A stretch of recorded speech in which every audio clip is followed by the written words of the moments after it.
கடகராசிங்கிறதே சுகராசின்னு பேருங்க. காலபுருஷ தத்துவம்னு சொல்றோம் பாருங்க, அதோட 4வது ராசி கடகராசி, சுகஸ்தானம்.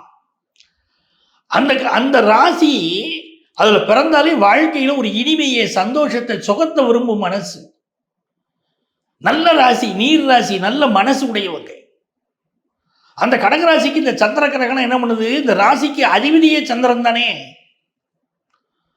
சந்திர கிரகணம் எதுல நடக்குதுன்னா கடக லக்னம் சிம்ம ராசி நடக்கும் போது தான் சந்திர கிரகணம் நடக்குது. இந்த கடகமும் சிம்மமும் பார்த்தீங்கன்னா தான் இந்திய தேசத்தை, குறிப்பாக தமிழகத்தை ஆளக்கூடியவர்கள் எல்லாம் கடகத்திலையும் சிம்மத்திலையும் தான் பிறக்கிறாங்க. இந்த கடக லக்னத்துல பிறந்த இந்த கிரகணம் நடக்குது அப்படின்னு வச்சுக்கிட்டாலும், இப்போ கடக ராசிக்காரர்களுக்கு இந்த கிரகணத்துக்கு எப்படி இருக்கணும் நீங்க அப்படின்னா, நல்ல மௌனமா இருந்துக்கணும். கடகராசிக்காரங்க அதிகம் பேசக்கூடாது, அமைதியா இருந்துக்கணும்.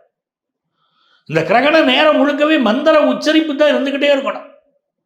எந்த காரணம் கொண்டும் அதை காம்ப்ரமைஸ், வேற வேலையெல்லாம் ஒத்தி போட்டுக்கிடணும். முழுக்க முழுக்க அமைதியா உட்காந்து ஒரு இடத்துல போய் உட்காந்துக்கிட்டு மந்திரத்தை நிறைய சொல்லிக்கிட்டே இருக்கணும். நீங்க சொல்ல வேண்டிய மந்திரம் என்ன தெரியுமா? இந்த கடகராசிக்காரங்க சொல்ல வேண்டிய மந்திரம் ஓம் ஸ்ரீ ரெங்கநாதனே போற்றி.